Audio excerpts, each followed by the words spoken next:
Let's talk about the most dangerous, most insidious feeling a human being can experience.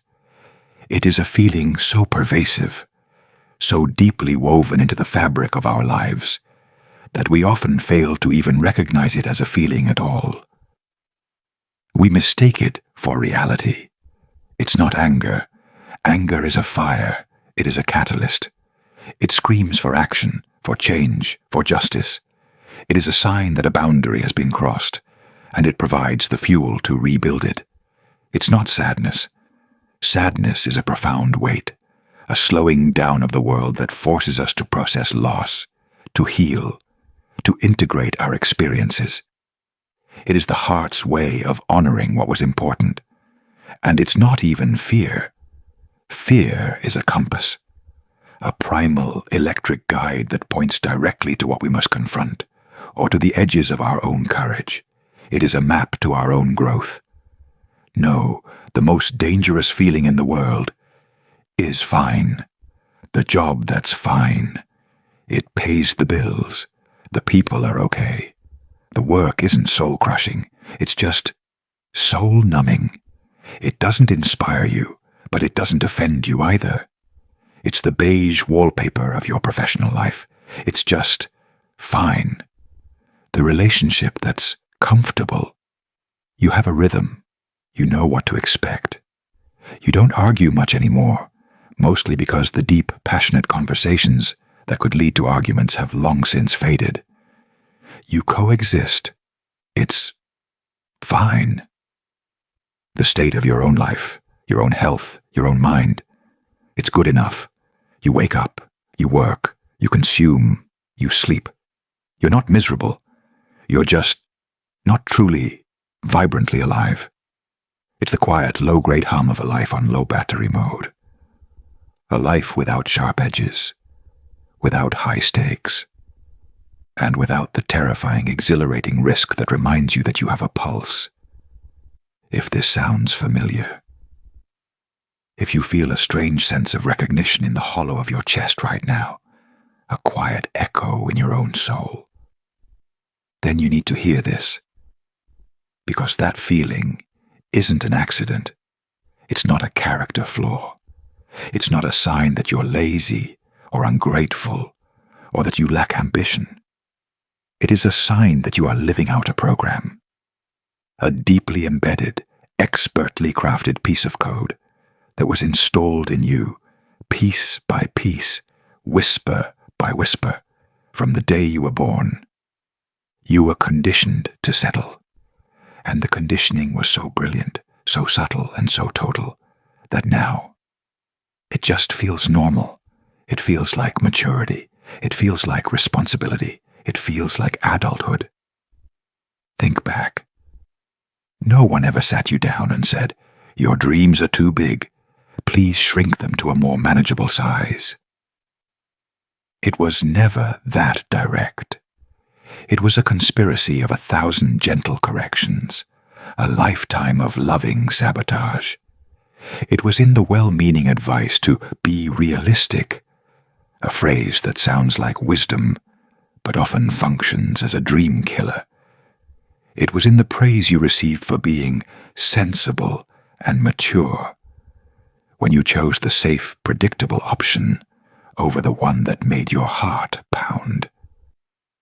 It was in the cultural stories we all absorb, the ones that celebrate the steady paycheck, the mortgage, the predictable career ladder, far more than they celebrate the risky venture or the artist's struggle.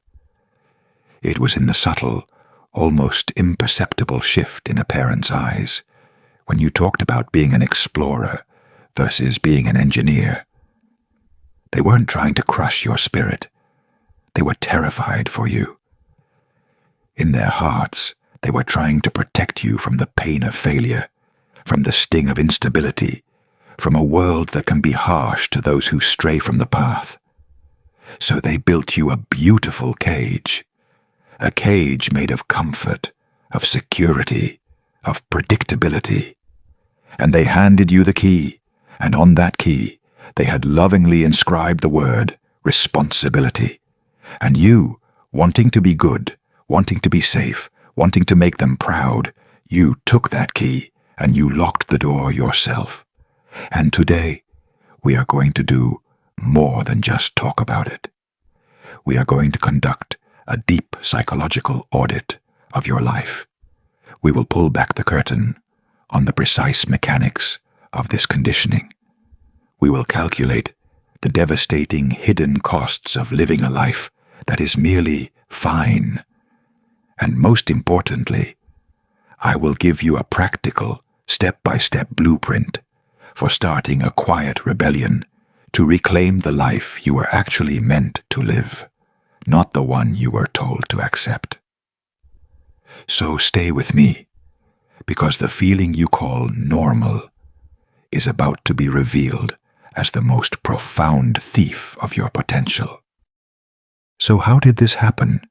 How did your grandest ambitions, your wildest, most colorful dreams, get quietly filed away into a gray cabinet labeled, "Someday Maybe"? It wasn't a single event.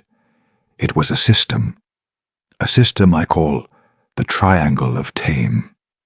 It's a three-pronged psychological process that gently but relentlessly guides you towards the center, towards the average, towards settling. The first point of this triangle is the conspiracy of protection. As we touched on, this is the network of people who love you and want the best for you. But their definition of best is almost always synonymous with safe. The chief conspirator in this plot, however, is your own brain. Your brain is a magnificent survival machine that evolved over millions of years with one primary, non-negotiable directive: keep the body alive. It doesn't care if you're fulfilled. It doesn't care if you're inspired. It only cares if you are safe. To your ancient primal brain, predictability is the highest virtue. It equals safety. The unknown, on the other hand, equals a predator in the grass. So that stable but boring job, your brain sees that as a warm, safe cave with a steady food supply. Quitting that job to start a business or pursue a creative passion? To your brain, that's leaving the safety of the cave to go fight a saber-toothed tiger. It will immediately flood your body with cortisol and anxiety. It will scream at you with 1,000 perfectly logical, rational-sounding reasons why this is a terrible idea. It's not trying to sabotage your happiness. It's trying to save your life. You are not fighting a lack of motivation in those moments. You are fighting millions of years of evolutionary programming designed to keep you from becoming tiger food. The second point of the triangle is the anchor of external validation. This is where the conditioning gets truly clever and insidious. Society doesn't just punish risk. It actively and enthusiastically rewards settling. When you choose the sensible path, people praise you. You're called responsible, mature, grounded. You get the approving nods at family gatherings. You get the easy-to-explain job title. You get the social validation that tells your brain you are a secure, accepted member of the tribe. This creates a powerful feedback loop. Your brain gets a hit of dopamine, the reward chemical, for choosing the safe option. You are literally being trained, like a Pavlovian dog, to associate settling with the feeling of being good and being accepted. Meanwhile, the person who takes the big risk is often treated like a pariah, at least at first. They are seen as reckless, irresponsible, a dreamer. They face skepticism and concern. They are socially isolated until, and only until, they achieve a measurable level of success. We have created a system where the only way to get validation for a big dream is to have it already completed, which makes the act of starting it feel impossibly lonely and terrifying. The third, and perhaps most powerful point of the triangle, is the gravity of the average. There's a well-known concept that you are the average of the 5 people you spend the most time with. This isn't just about income or habits. It's about ambition. It's about your tolerance for settling. If everyone in your immediate circle is living a comfortable, fine life, your desire for more will unconsciously register as a threat to the group's equilibrium. Your ambition will feel like a silent judgment on their choices. To protect the comfortable stasis of the group, there will be a subtle, gravitational pull to bring you back down to earth. They'll say things like, "Aren't you happy with what you have?" Or, "That sounds like a lot of work. Why would you want to stress yourself out?" Or, "You're lucky to even have a stable job these days." Again, they're not being malicious. They are protecting the tribe's status quo. But this gravitational pull is one of 1,000 tiny anchors, all holding you in a safe, predictable harbor, while a part of you longs to see what's beyond the horizon. And the bedrock upon which this entire triangle is built is one foundational lie: the myth of the grand failure. Our culture teaches us to be terrified of the big dramatic flameout, the public mistake, the business that goes bankrupt, the project that fails spectacularly. But our brains are terrible at calculating the true cost of inaction. We fear the sudden crashing flood, but we ignore the slow, silent leak. The grand failure is the flood. It's loud, it's messy, and it's over. But the slow, silent, invisible tragedy of a life half-lived, that's the slow leak. It doesn't make a sound, but day by day, drop by drop, it rots the entire foundation of your soul. So we understand the mechanics. We see the programming. But let's get specific. Let's look at the actual line item receipt for a life that is merely fine. What is it truly costing you right now in the quiet moments of your day? The price is not just a lack of excitement. It is a profound spiritual debt that compounds over time. The first and most devastating cost is the death of your instinct, your intuition, your gut feeling.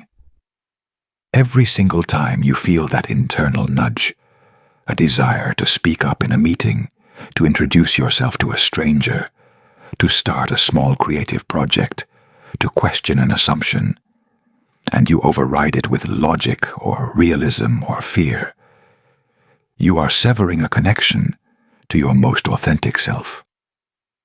Think of your instinct as a muscle. When you were a child, it was strong and immediate. You knew what you wanted, what you liked, what you feared, without hesitation.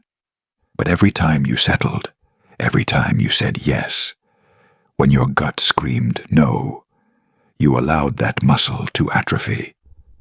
Do this for a decade, for 2, and that muscle wastes away. You stop trusting yourself.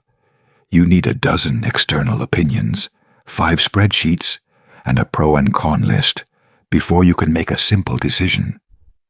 You feel a constant, low-grade anxiety because you no longer have a reliable internal compass.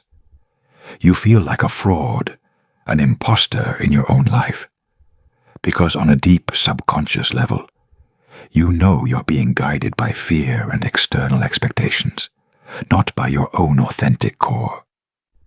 That is the true price of settling. You don't just lose your way. You lose the very instrument designed to find it. The second cost is what I call the buffet of numbness, the constant, quiet ache of a life unlived, of potential unspent, is painful. It creates a void, and nature, especially human nature, abhors a vacuum. That void must be filled.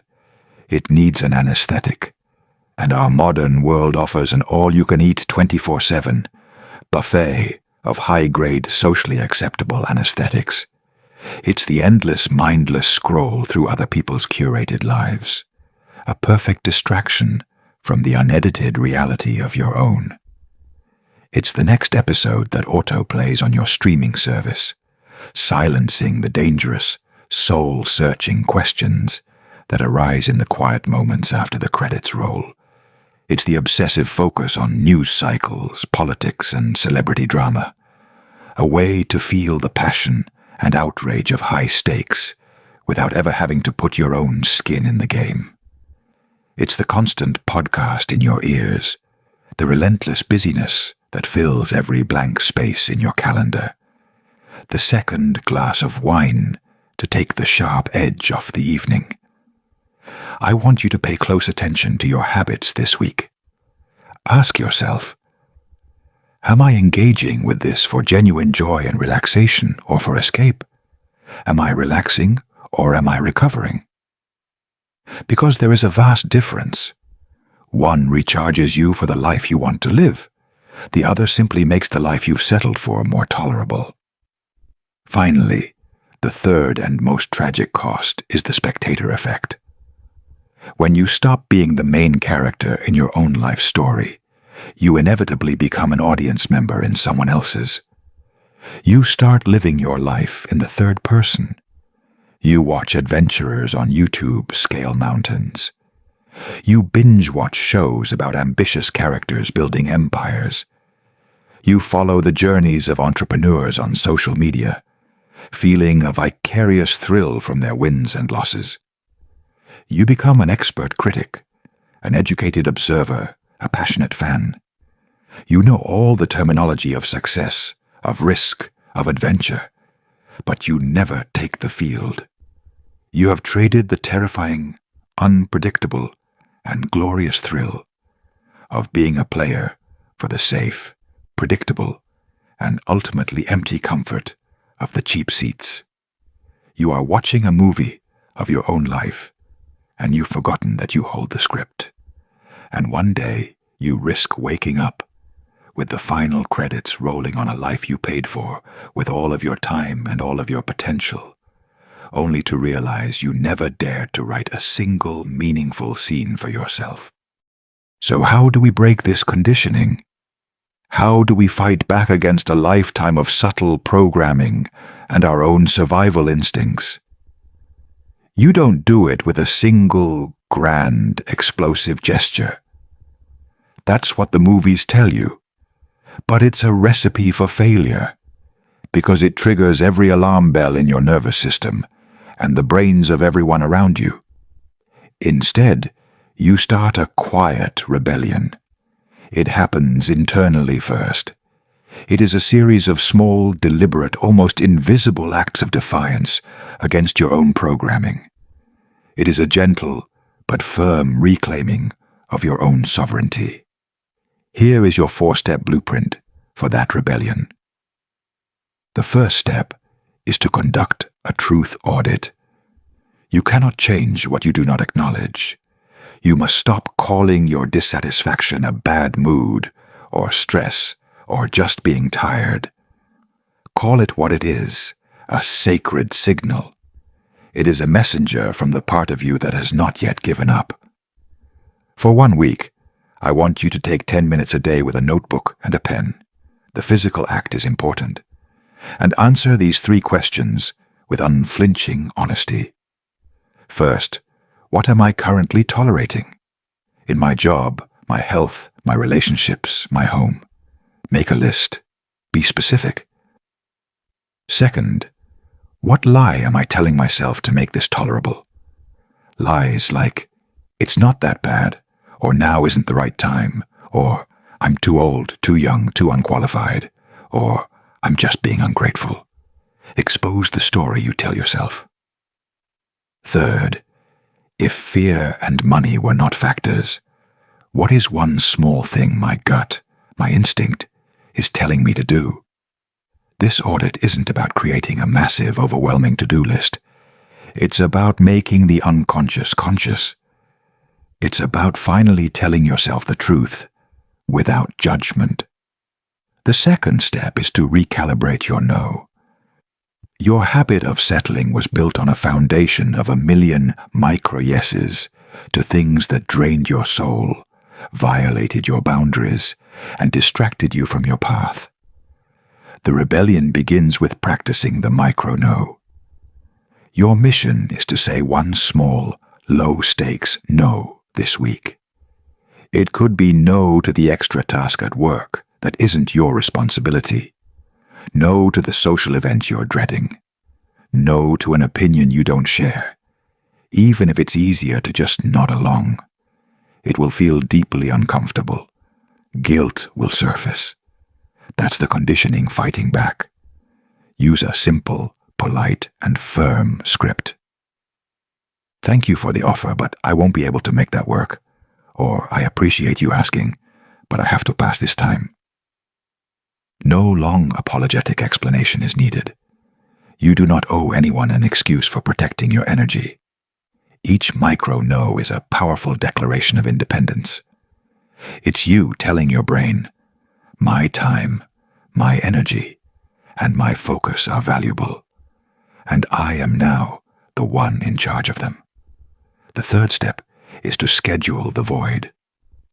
Your own voice, your own ideas, your own intuition cannot be heard in a mind that is saturated with constant noise and input. You must create space. I want you to look at your calendar right now and schedule 2 30-minute appointments with yourself this week. Label it executive time or strategic thinking, or simply do not book. During this time, there is only one rule.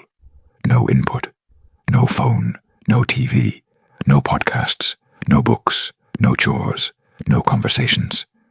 You can walk in silence. You can sit and stare out a window. You can lie on the floor.